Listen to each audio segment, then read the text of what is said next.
सोचो, अगर तुम जो सोच रहे हो, जो फील कर रहे हो, जो डिसीजंस तुम रोज लेते हो, वो तुम्हारे नहीं हो। अगर तुम्हारा दिमाग तुम्हारा साथ नहीं बल्कि तुम्हारे खिलाफ काम कर रहा हो, और सबसे डेंजरस बात ये हो कि तुम्हें ये पता ही ना हो।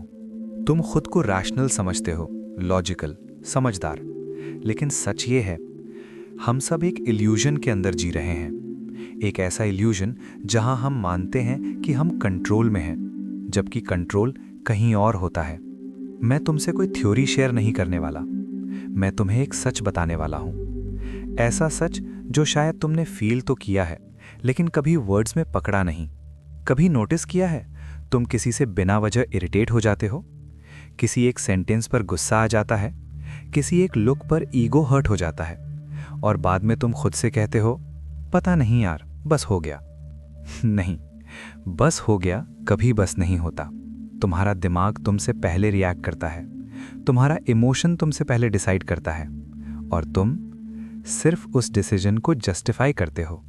ये बात एक्सेप्ट करना अनकंफर्टेबल है, क्योंकि इसका मतलब है हम उतने मैच्योर नहीं हैं जितना हम सोचते हैं, हम उतने अवेयर नहीं हैं जितना हम प्रिटेंड करते हैं। शायद इसीलिए हम सेम मिस्टेक्स बार बार रिपीट करते हैं।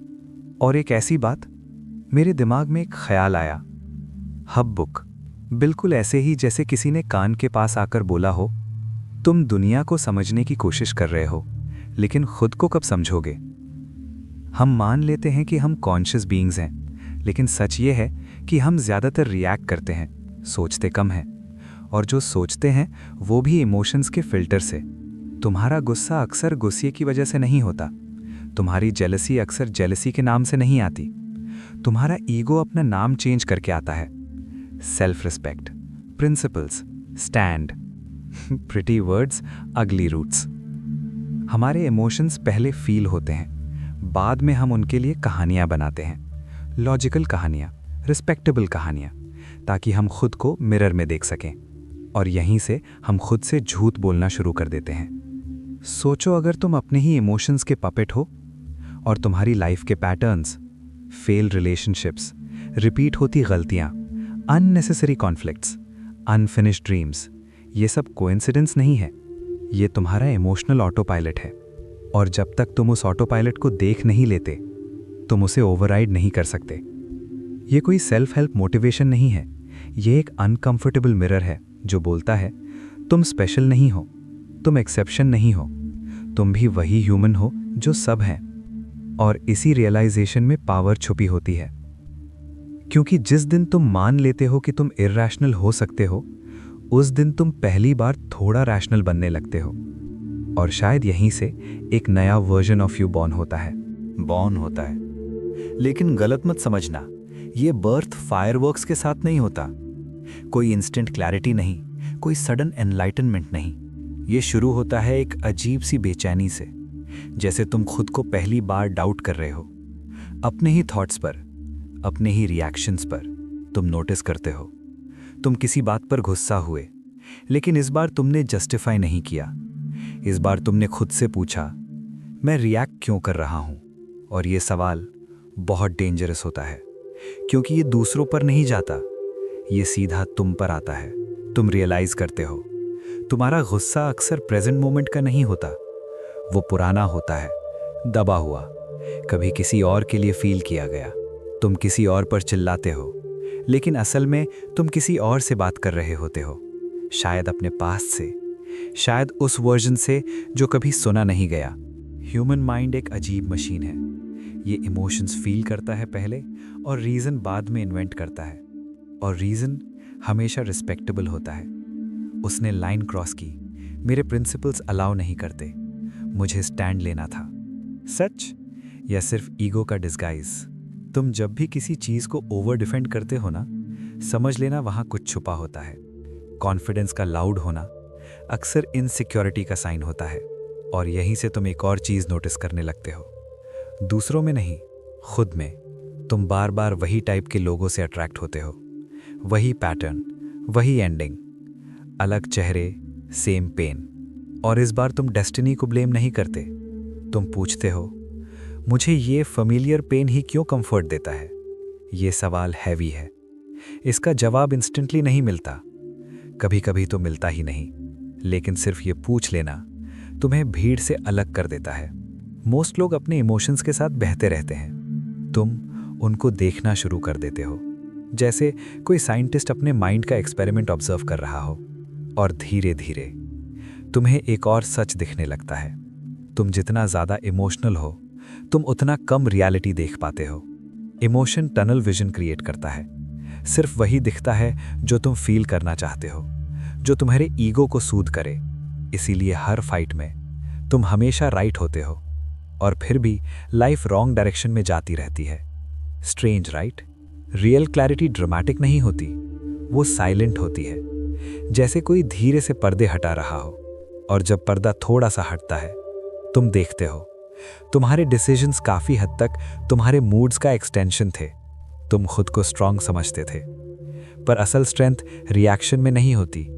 असल स्ट्रेंथ होती है पॉज में, रिस्पॉन्स चूज करने में। और जैसे जैसे तुम पॉज करना सीखते हो, तुम नोटिस करते हो लोग तुम्हें कम कंट्रोल कर पाते हैं। उनका ड्रामा तुम्हें पुल नहीं करता, उनकी मैनिपुलेशन तुम्हें कंफ्यूज नहीं करती, क्योंकि अब तुम सिर्फ वर्ड्स नहीं सुन रहे, तुम इमोशंस के पैटर्न्स देख रहे हो। और जब तुम ये दूसरों में देखना सीख लेते हो, तुम्हें एक डर लगता है, मैं भी तो कभी ऐसा ही था। और ये गिल्ट नहीं होता, ये ह्यूमिलिटी होती है। तुम जज कम करते हो, ऑब्जर्व ज़्यादा, क्योंकि अब तुम्हें पता है हर इंसान अपने ही इमोशनल ऑटो पायलट पर चल रहा है, और कुछ लोग बस उस ऑटो पायलट को क्वेश्चन करने की हिम्मत नहीं करते। तुम कर रहे हो, और इस जर्नी का सबसे अजीब हिस्सा ये है कि तुम बेटर फील करने के लिए ये नहीं कर रहे, तुम क्लियरर देखने के लिए कर रहे हो। और क्लैरिटी कभी कभी कंफर्ट से ज़्यादा इंपॉर्टेंट होती है। लेकिन क्लैरिटी का एक साइड इफेक्ट होता है, और वो कोई तुम्हें पहले वॉर्न नहीं करता। तुम लोगों को देखना शुरू कर देते हो, बिल्कुल नए तरीके से। तुम उनकी बातों पर नहीं जाते, तुम उनके टोन पर जाते हो, उनके पॉजेस पर, उन चीज़ों पर जो वो कह नहीं रहे। और तुम नोटिस करते हो हर इंसान एक मास्क पहने हुए है, कोई जानबूझकर, कोई सर्वाइवल के लिए। स्माइल के पीछे इनसिक्योरिटी, कॉन्फिडेंस के पीछे फियर, मॉरल लेक्चर्स के पीछे एनवी, और सबसे डेंजरस मास्क, मैं बस ऑनेस्ट हूं। ऑनेस्टी जब बिना एम्पैथी के आए ना, अक्सर अग्रेशन होती है।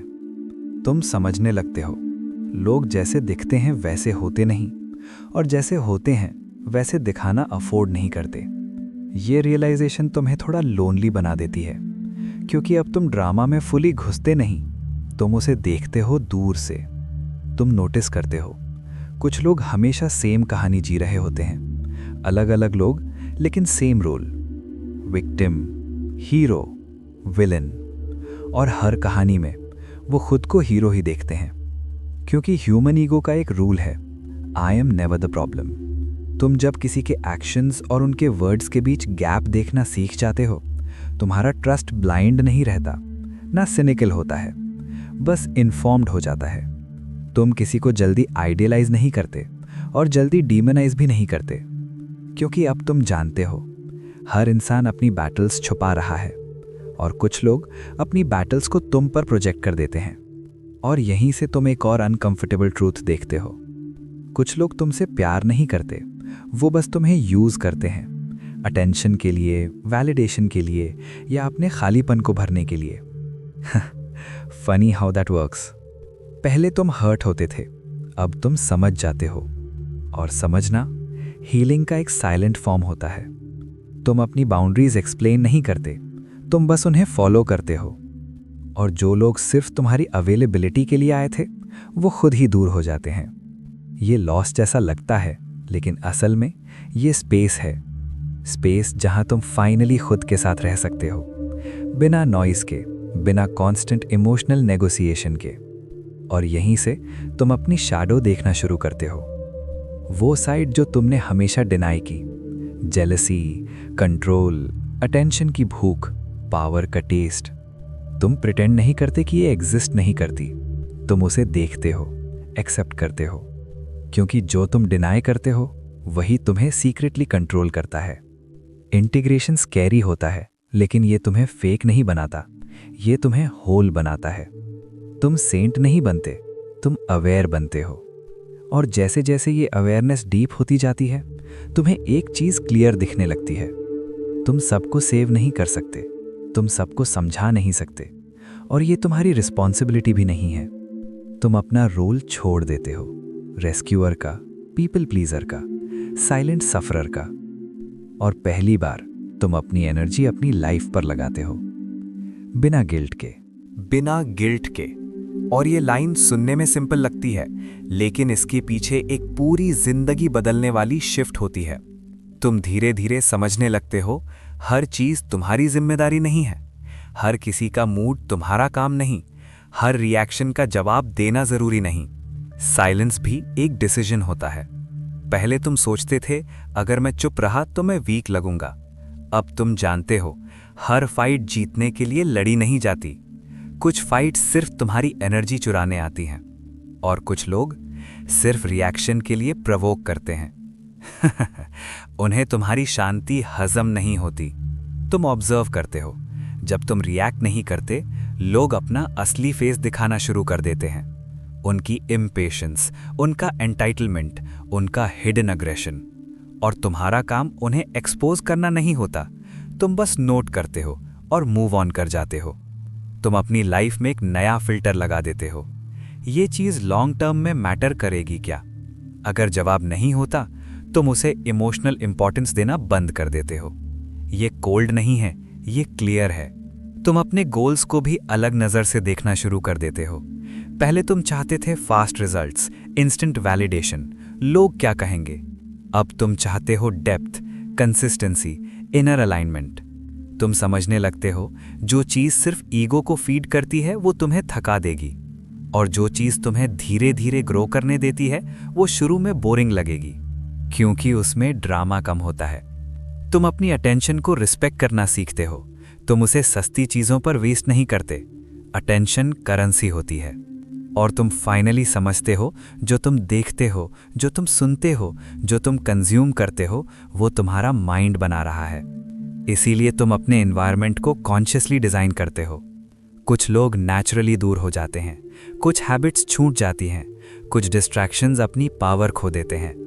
और पहली बार तुम अकेला महसूस नहीं करते, तुम ग्राउंडेड महसूस करते हो। तुम कंपैरिजन में नहीं जीते, तुम इंस्पिरेशन में जीते हो। दूसरों की सक्सेस तुम्हें थ्रेटन नहीं करती, वो तुम्हें डायरेक्शन दिखाती है। क्योंकि अब तुम जानते हो, एनवी एक सिग्नल होता है तुम्हारी डिजायर का, और सिग्नल को सप्रेस नहीं किया जाता, उसे समझा जाता है। What does this tell me about my सेल्फ? तुम अपनी लाइफ को एक लॉन्ग गेम की तरह देखना शुरू कर देते हो। No shortcuts, no emotional decisions, no unnecessary wars. और इसी फेज में एक अजीब सी शांति आती है। परफेक्ट नहीं, परमानेंट नहीं, लेकिन रियल। जैसे तुम फाइनली अपनी ही लाइफ के ड्राइवर सीट पर हो। तुम्हें पता होता है, स्टॉर्म्स आएंगे, लोग ट्रिगर करेंगे, इमोशंस वापस खींचने की कोशिश करेंगे, लेकिन अब तुम ब्लाइंड नहीं हो। अब तुम जानते हो, तुम्हारा सबसे बड़ा दुश्मन बाहर नहीं था, वो तुम्हारे अंदर था। और ये बात बोलना ड्रामेटिक लग सकता है, लेकिन जब तुम इसे महसूस करते हो ना, ये बिल्कुल नॉर्मल लगती है। जैसे कोई पुराना बोझ उतर गया हो, जैसे तुम किसी से जीत कर नहीं, खुद से मिलकर आए हो। तुम ये भी समझ जाते हो, तुम्हारा माइंड कभी परमानेंटली शांत नहीं होगा, और होना भी नहीं चाहिए। माइंड एक रिवर जैसा है, फ्लो में ही हेल्दी होता है।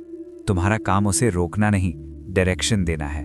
तुम इमोशंस को सप्रेस नहीं करते, तुम उन्हें फॉलो भी नहीं करते, तुम उन्हें सुनते हो, जैसे कोई मैच्योर इंसान एक इमोशनल बच्चे को सुनता है। और यहीं से तुम एक चीज सीख जाते हो, लाइफ का गोल हमेशा हैप्पी रहना नहीं होता, वो तो मार्केटिंग स्लोगन है। रियल गोल होता है क्लियर रहना, अवेयर रहना, और अपने एक्शंस के पीछे खुद खड़े रहना। तुम गलती करते हो, लेकिन अंधे हो के नहीं। तुम गिरते हो, लेकिन बार बार सेम जगह पर नहीं। तुम लोगों से प्यार करते हो, लेकिन अपनी वैल्यू गिरा के नहीं। और शायद पहली बार तुम खुद के साथ भी थोड़ा काइंड हो जाते हो। तुम खुद को इम्प्रूव करते हो, सेल्फ हेट से नहीं, क्लैरिटी से। क्योंकि तुम जानते हो, तुम परफेक्ट बनने नहीं आए, तुम कॉन्शियस बनने आए हो। इस पूरी जर्नी में एक चीज़ तुम्हें बार बार याद आती है, हर इंसान एक कहानी जी रहा है जो उसे खुद भी पूरी तरह समझ नहीं आती। इसीलिए तुम जज कम करते हो, ऑब्जर्व ज़्यादा, रिएक्ट कम करते हो, रिस्पॉन्ड ज़्यादा। और जब तुम रात को चुपचाप बैठकर अपने दिन के बारे में सोचते हो, तुम्हें लगता है आज मैं थोड़ा ज़्यादा प्रेजेंट था। ये कोई ग्रैंड एंडिंग नहीं है, कोई सिनेमैटिक क्लाइमैक्स नहीं, बस एक साइलेंट अंडरस्टैंडिंग है। तुम अपनी ह्यूमन नेचर से भाग नहीं रहे, तुम उसे समझ रहे हो। और जब तुम समझ जाते हो, वो तुम्हें कंट्रोल करना बंद कर देती है। यही असली फ्रीडम है। अगर ये वर्ड्स तुम्हारे साथ थोड़ी देर रुक गए, अगर तुम्हें लगा कि ये आवाज़ कहीं ना कहीं तुम्हारे अंदर से आ रही थी, तो शायद तुम ऑलरेडी इस रास्ते पर हो। और अगर तुम इस तरह की जर्नीज में साथ चाहते हो, ऐसे ख्यालों के साथ जो चिल्लाते नहीं, सिर्फ सच बोलते हैं, तो हब बुक यही है। नो प्रेशर, नो नॉइज, बस कनेक्शन। अब इस साइलेंस को फील करो, इस अंडरस्टैंडिंग को रहने दो। हम फिर मिलेंगे जब तुम रेडी होगे एक और लेयर देखने के लिए।